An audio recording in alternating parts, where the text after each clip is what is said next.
Baik, sempena sambutan Hari Wartawan Nasional Hawana hari ini, kita ingin membawa diskusi melihat kepada peranan media dan bagaimana kuasa yang dimainkan dalam mencorak serta mendidik masyarakat. Untuk bercakap mengenai isu ini, terus bersama Raja Ahmad Iskandar Faris, Pengarah Komunikasi REFSA. Selamat pagi, Raja Ahmad Iskandar.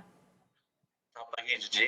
Ya, Encik Raja mungkin kita boleh bercakap bagaimana Encik Raja sendiri melihat peranan media Malaysia sebagai the fourth estate, iaitu kuasa keempat selepas badan eksekutif, legislatif dan juga badan kehakiman. Di manakah sebenarnya peranan media sekarang? Baik, bagi wartawan ataupun pengamal media, mereka berdepan dengan cabaran yang begitu besar pada hari ini. Menurut barometer kepercayaan Edelman 2022, Edelman Trust Barometer, tahap kepercayaan terhadap kerajaan dan media telah menurun pada tahun ini. Kepercayaan kepada kerajaan susut 3 mata, manakala kepercayaan kepada media menurun sebanyak 2 mata.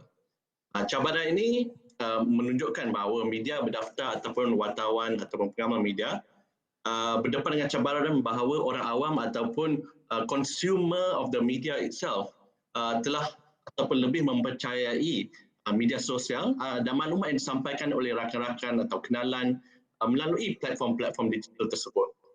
Jadi kita dapat lihat bagaimana ada risiko bahawa lambakan maklumat palsu yang mungkin akan ada di luar sana dapat menenggelamkan berita-berita sahih yang dibawa oleh pengamal media. Ini dikukuhkan lagi dengan dapatan daripada Reporters Without Borders, wartawan tanpa sempadan, bahawa kita kini berada dalam era baru polarisasi yang dipacu oleh media sosial. Sesiapa saja yang mempunyai smartphone ataupun telefon pintar, device laptop, boleh saja menjadi pembuat konten ataupun pencipta kandungan, dan dari segi ini mereka boleh menyebarkan maklumat tanpa sebarang cek ataupun verification. Sesiapa saja boleh mencipta persepsi tanpa berlandaskan kebenaran. Kita dapat lihat di mana pilihan raya Presiden Filipina baru-baru ini,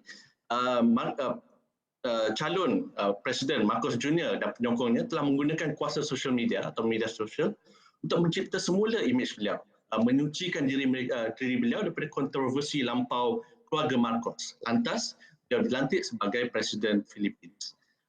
Bahaya yang kita hadapi adalah mana-mana pihak yang mempunyai sumber kewangan yang melampau boleh saja memanipulasi realiti. Dan saya rasa langkah-langkah pencegahan perlu diambil, pertama sekali dengan mewujudkan majlis media bagi negara kita. Dan ini kita perlu tujukan semula persoalan ini kepada kerajaan Malaysia. Apakah yang telah terjadi dengan majlis media yang telah dicadangkan suatu ketika dulu, dan adakah kerajaan berhasrat untuk mewujudkan majlis media ini kembali? Baik, persoalan yang sangat baik, dan juga kalau kita lihat dengan rancaknya media sosial, wujud sebenarnya banyak media dan portal tidak berdaftar dan tidak berlesen. Bukan saja ia menjadi persaingan kepada media arus perdana, namun media arus perdana ini pula terpaksa memainkan peranan lebih untuk mendapat pengesahan dan kesahihan berita yang dikongsikan itu. Dan Encik Raja sendiri melihat sekiranya situasi ini berlarutan, adakah ia akan melumpuhkan proses penyebaran informasi atau berita itu kepada masyarakat? Saya rasa masyarakat juga perlu memahami bahawa kepentingan media ataupun kelangsungan media ini berkait rapat dengan perihal kepentingan awam. Berikutkan cadangan saya sebentar tadi berkenaan dengan memperkukuhkan industri media melalui perwujudan satu majlis media nasional. Kita perlu lihat cadangan ini dari segi bagaimana ia dapat memastikan integriti profesion kewartawanan itu sendiri, bagaimana majlis media dapat meningkatkan kapasiti bidang jurnalisme atau wartawan melalui pelaburan dalam industri media, bagaimana cadangan ini juga dapat meningkatkan kebajikan wartawan sendiri, pastikan gaji dan faedah yang setimpal dengan kerja yang saya rasa sungguh berat pada masa yang mencabar ini.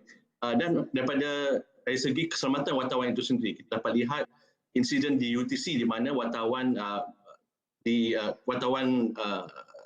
telah dihalau keluar daripada membuat laporan berkenaan dengan isu kelewatan untuk mendapat pendaftaran di UTC. Jadi saya rasa benda ini perlu kesedaran di tingkat awam perlu ditingkatkan dengan mempromosikan literasi media dan digital supaya orang ramai lebih cakna berkenaan dengan isu maklumat palsu dan mereka boleh menjadi pengguna maklumat yang bijak dan lebih savvy. Dari segi ini saya rasa liberalisasi dari segi akta perlu diadakan.